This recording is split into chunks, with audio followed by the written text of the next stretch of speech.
Hi, it's me again with fun ways to fold socks.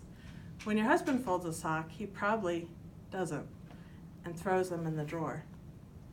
When a good mom folds a sock, she throws it in a ball like this in a drawer. When a great mom folds socks, guess what she does? She lays them tenderly on the bed while she's watching Dr. Phil. Can you see this?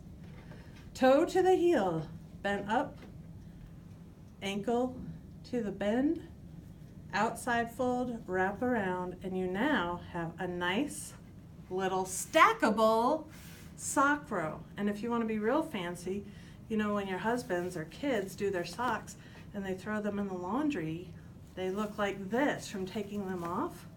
You don't have to fold them right side out. You don't have to go to that effort. Just simply leave it like so, heel to the toe to the heel, through, and then they can see which pair of socks it is. And it will be lined up so nicely right next to the panty packets in the drawer.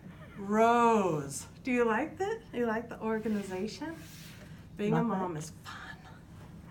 Thanks.